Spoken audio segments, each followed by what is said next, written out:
Good morning. Good morning. Welcome or welcome back to Bookeemonsters. My name is PK. It is Friday, June the 14th. Hope you're having a good end of your week. Hope you're having a good day. If you have anything planned for the weekend, it's becoming a very beautiful June in a lot of places. Some places also are experiencing storms, but gotta have storms to have the rainbows and the green stuff, right? Alrighty. Well, Friday is Freeform Friday, so we aren't necessarily looking at new releases today. We're going to be looking at historical mysteries, where to get ideas for historical mysteries, because I am hosting the Midsummer HistMyst, which is celebrating the love of mysteries set during a historical era. Good morning, Kim. How you doing? Quick announcements. No sprints tonight. I don't do them on Friday night. We will have them tomorrow afternoon at 2 p.m., 1 p.m. Mountain Time, 3 p.m. Eastern, and those are for 5 hours. I do every Tuesday and Thursday evenings and Saturday afternoons.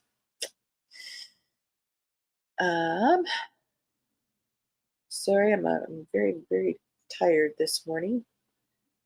After we got done with sprints last night, I took Keo to the vet because he had something going on with his foot, wouldn't put weight on his leg, and they, long story short, sedated him and looked to where the wound appeared to be. It was some kind of thorn or seed that had gotten embedded between his toes and then got infected. So picked him up at midnight, or we didn't get done until midnight, and he's on meds, and the cone of shame is back on him, and he did not have a good night. Therefore, I did not have a good night. So very little sleep. Kim crawled back in bed after feeding doggies and let them outside. That sounds so good. You have no idea. So, just a little low energy today, and he will get better. Right now, he's incredibly cranky, and I get it. He's got a fever, not feeling well. His foot hurts. He's got to wear the cone of shame. And what he has not faced yet is he's not going to come to work with me. So that's going to add on to his aggrievements. But we'll just get lots of rest this weekend. And we did try, he's allergic to chicken. And in the last year that we've had him, he's had health issues that we've had to get him more stabilized. But now we're going to be trying some allergy shots to help, because his eyes are just never good because of, I think it's environmental allergies. So we're trying that as well. But what we're going to look at today, I could share with you all the authors and series that I love, but you might not love what I love. A couple of, and if I remember, I'll put them on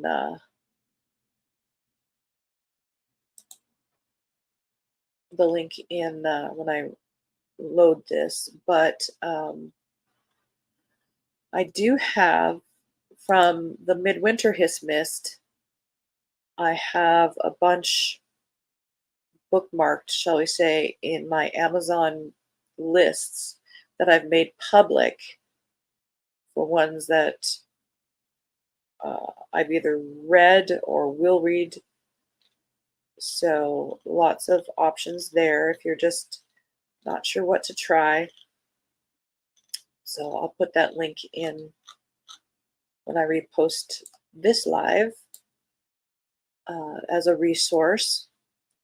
I also have one called HistMyst Other that is also open to the public.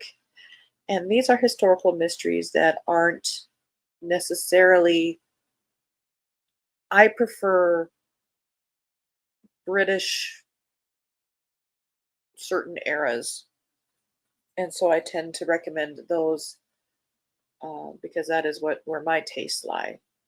Uh, but there are historical mysteries set in other eras and backgrounds and so forth. So this is also some bookmarks that I have created.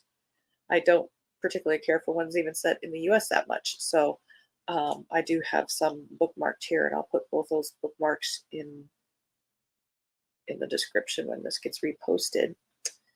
But in general, another good historical mystery resource is the Stop You're Killing Me website.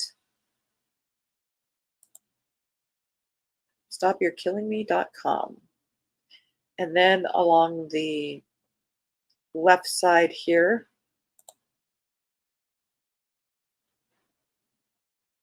is their index, and about midway down is historical index. And it brings up this page where they have broken down. This is not comprehensive and not necessarily up to date. And I'm sure they don't do any of the Kindle Unlimited, of which there are so many. We went over a bunch of them last week. So that, yep. Yeah, Pulpit Bay. Stop You're Killing Me is a great site as a resource. Yep, I've used that a lot. I really enjoyed the Templar Night series. Me too. Me too. So my default preference is UK, and up until the 1950s. But as you can see, historical now means 1960s, 70s, 80s, and 90s, which is unfathomable, but there it is. So I love, yes, Regency. Regency is very popular right now because of Bridgerton. Victorian, there's some great series out there. Veronica Speedwell and so forth have gotten to be very popular. So Victorian is an era where there's a lot of great books. I love Edwardian. I love the 1930s between the wars. I love the World War One with Charles Todd and all those. I've gotten now into the 1940s in my personal preferences during the war, and I think the 1950s was a very interesting time too. So, but I also love Elizabethan, and there are books set in that, and uh, I love medieval, and there's a lot of great authors in that. But you can go back to ancient times where somebody has set a lot of somebody's, because if you click on one of those links, it lists authors and their different series that they are writing under this time period. So this one is before 476 AD. So this is not medieval, everything before medieval. So you'll find a lot of Roman authors, era stuff, Greek, also Egyptian. If you want to read, if you like that kind of era. And alphabetically, it's listing all the authors with their series' main character as the jump point. And if you go from there, let's just choose Ruth Downey. Click on that link and it brings you to a page of that author and listing of the books in that series. There's also links to the author's website often,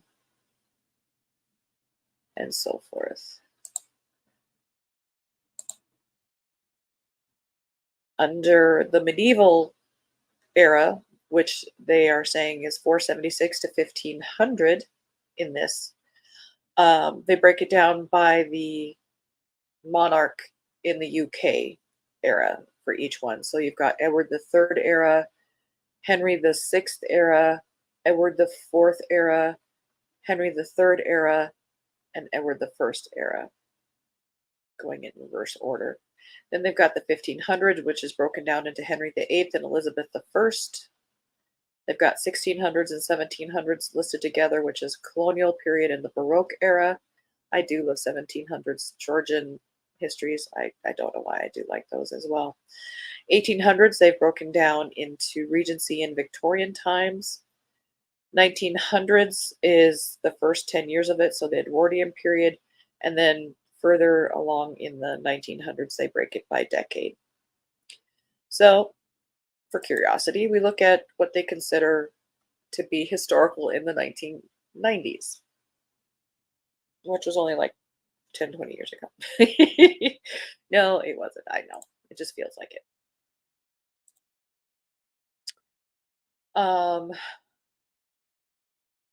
Now, this would then bring up the question, if you're not familiar with historical mysteries, what makes these 1990s historical mysteries?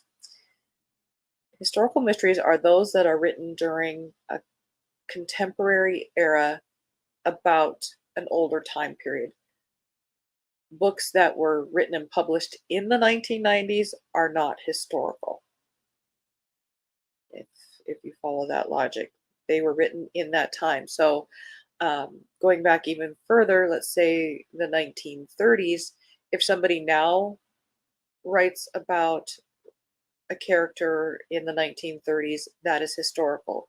If you read an Agatha Christie written in the 1930s, that is not a historical mystery.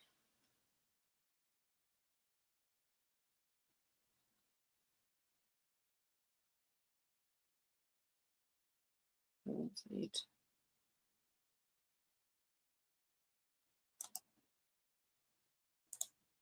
So let's see if, yeah. So this one, I've not read this author.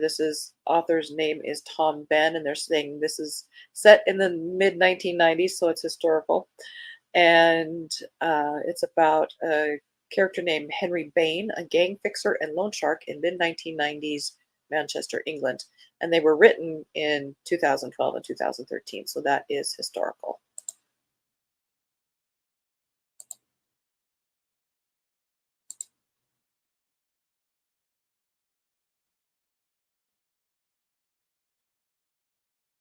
So suppose you're on a Bridgerton kick.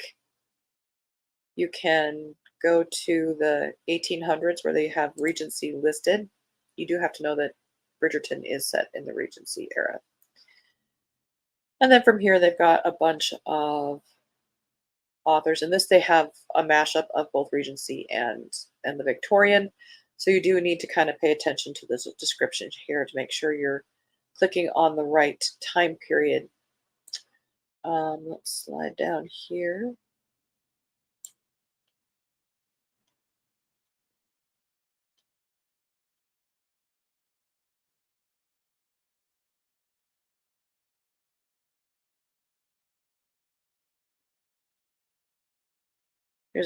We've talked about this one before, but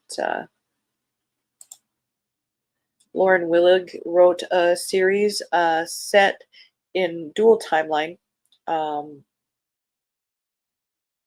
She bookmarks her historical stories with a contemporary grad student. These books were written in 2005 through 2015, but her PhD dissertation is about the Regency era, and so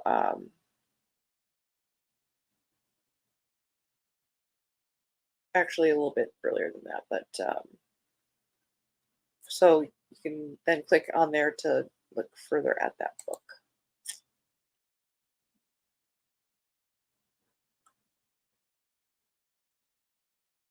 I was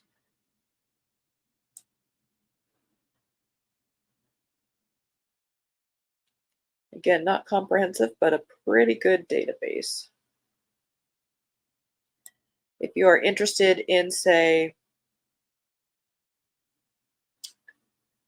a certain era, but you are also interested in maybe tacking down that era with a real person involved in the solving of the crime. For instance, Laura Jo Rowland not only wrote a series set in the 1600s of Japan, so samurais, which is also very popular with a miniseries. I think it's on Netflix. But she also wrote a couple books with Charlotte Bronte as the crime solver. And you will see that there are lots of several authors who use that as an entry point for people to read, having a famous person solving the crime. And I had some bookmarked here as well. Also Regency, Stephanie Barron has a series where Jane Austen herself is the sleuth, and that's actually quite good. Nicola Upson has a series that has Josephine Tey, the author, as the crime solver. Colleen Cambridge is kind of specializing in, she has 2 series going, I think there's 3 in each right now, maybe 4, where a famous person is adjacent. So like in Mastering the Art of French Murder, Julia Child is involved, and in her Mallow and Hall one, she has Agatha Christie somewhat involved. You'll find people like William Shakespeare, things like that as perhaps the entry point.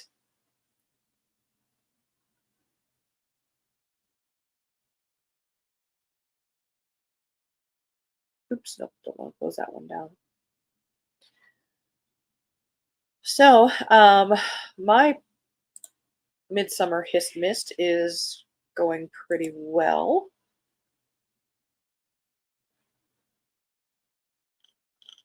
Let us take a quick look at that.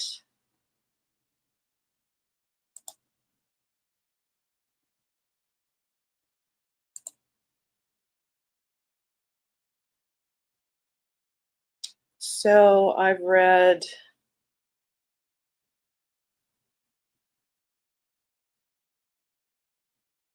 I think I'm missing one.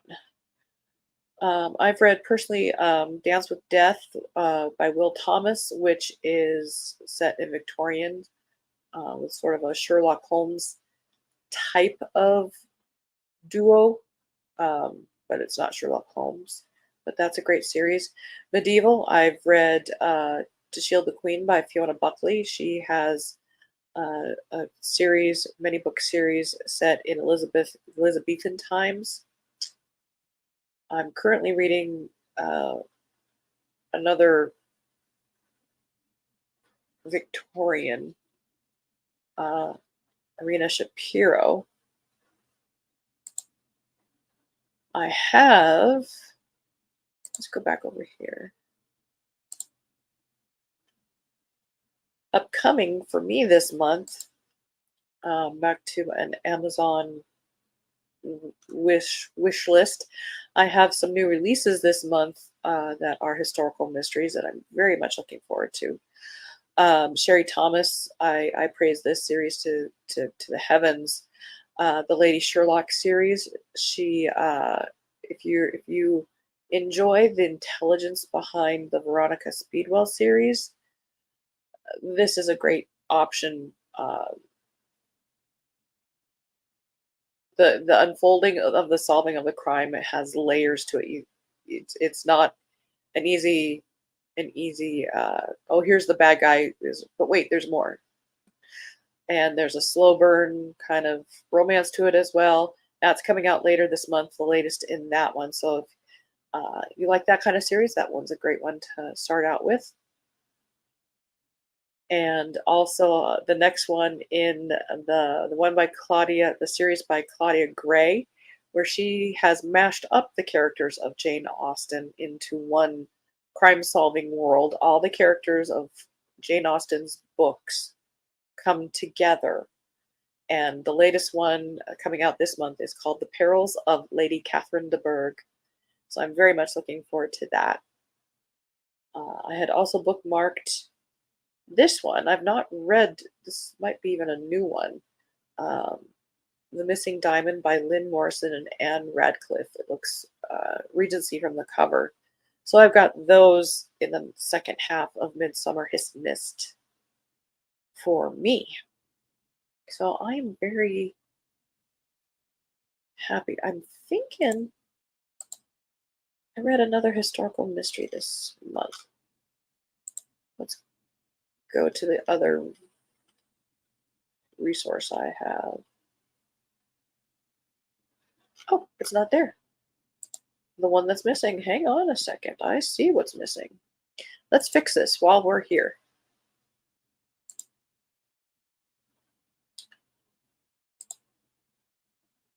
I use Goodreads to tag books in by month.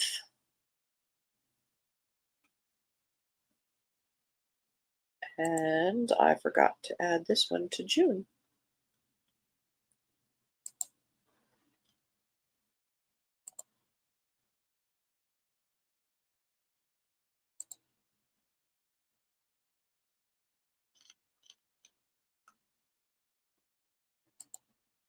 There we go. There we go. So I read Lady Violet Attends a Wedding. Really love that series. That one is also Regency by Grace Burrows. If you're caught up on the Lord Julian books, which I highly recommend by her, the Lady Violet is an earlier series she wrote, but also set in the Regency. And like I mentioned, Dance with Death, To Shield the Queen, Murder at Ardith Hall. So I hope you guys give historical mysteries a try if you haven't, or maybe add one to your TBR this month. Dip your toes in. Yes, Corolla Dunn. I read her many years ago. I've not kept up on the series. I don't think she writes anymore, but I know she wrote more after I had gone on to other authors, but she is also very good.